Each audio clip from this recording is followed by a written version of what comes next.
Ipinasupina ang 8 sa 15 contractor na may pinakamalalaking flood control project sa bansa matapos hindi humarap sa pagdinig ng Senate Blue Ribbon Committee kahapon. Kabilang po sa kanila ang contractor ng hinihinalang ghost flood control projects sa ilang lugar sa Bulacan.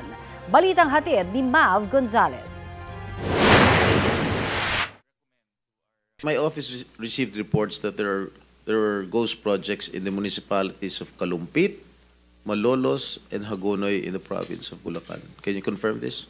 Yes, Your Honor. That's true. Well, this is information that we have received, Your Honor. Mismong Department of Public Works and Highways na ang nagkumpirma. May mga hinihinalang ghost project, partikular sa 1st Engineering District ng Bulacan. And the contractor, allegedly, Wawaw Builders. Correct?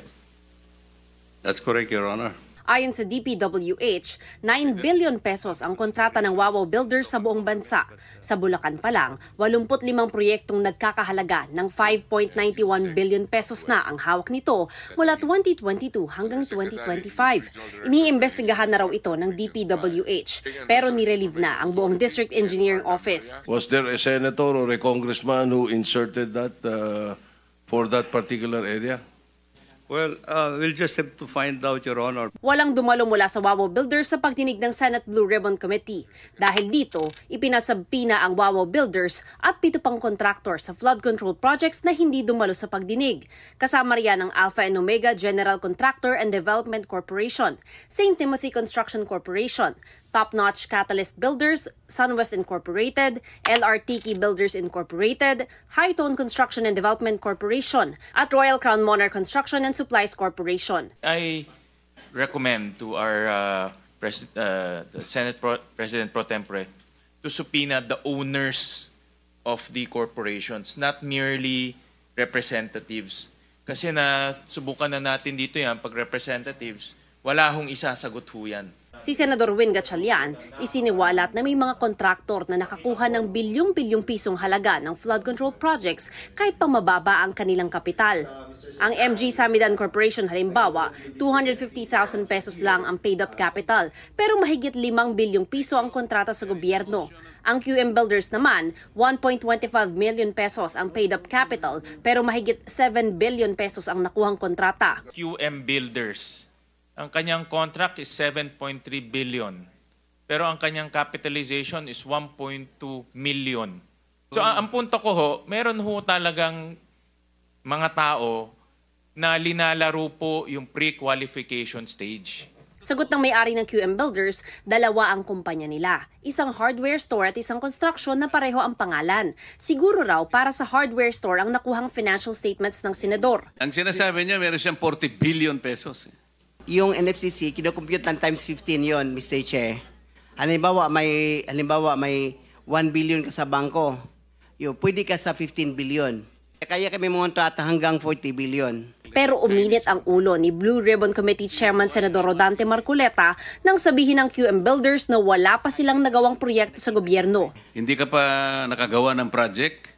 Hindi pa, kasi yung nag-asawa ko ng 1991, nag-upisa kami sa hardware. Yung maliit na hardware, nagtitinta ng bambo, mga ganun eh. Bakit nasama ka sa 15 contractors sa listahan ng Pangulo? Gumawa na tayo ng flood control projects. O ngayon gumawa ka na naman. Ano ba talaga yung totoo? Baka hindi ka makauwi sa araw na ito. Nagsisinungaling ka na naman eh.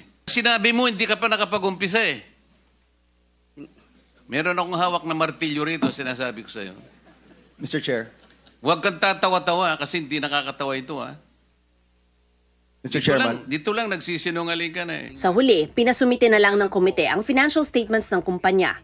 Pag-amin ni DPWH Secretary Manny Bonoan sa pagdinig, may ghost project sa nakaraang 2 taon. Kung nakalagay doon completed tapos ghost, edi lahat nung nag-report hanggang doon sa USEC, I'm not saying involved yung USEC, kasi nire-report lang sa kanila, pero lahat ng bumaba, involved sila kasi bakit sila magre-report na completed kung wala? Meron po yung Quality Assurance Unit in all levels, Your Honor. Meron sa District Office, meron din sa Regional Office, and meron din sa national level, Your Honor. Kwenestyon din sa pagdinig ang kawalan ng koordinasyon ng DPWH sa River Basin Control Office o RBCO para sa pagdevelop ng master plan sa flood control projects.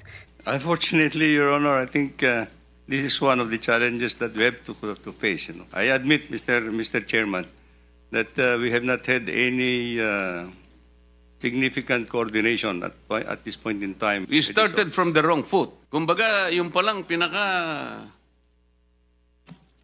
susi ng lahat ng ito. Gawa na kayo ng project, DPWH. DBM, bigay ng pondo. Pero yung opisina na mayroong pananagutan na na-integrate, i-connecta lahat ng inyong ginagawang flood control. Natutulog pala, hindi pala nyo kinukonsultan, hindi pala kayo magkakakilala. Sabi pa ni Bonoan, wala raw feasibility studies ang flood control projects. Ang meron lang ay project impact analysis.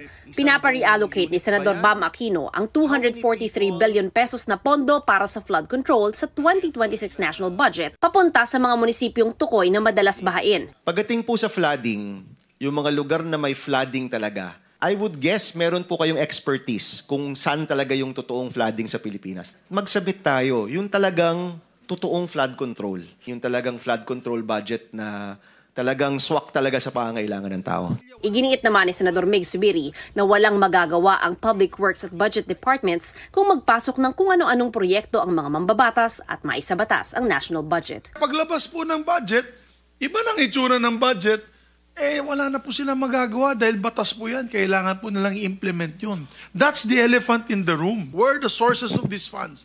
And let's expose it. Mav Gonzalez, nagbabalita para sa GMA Integrated News.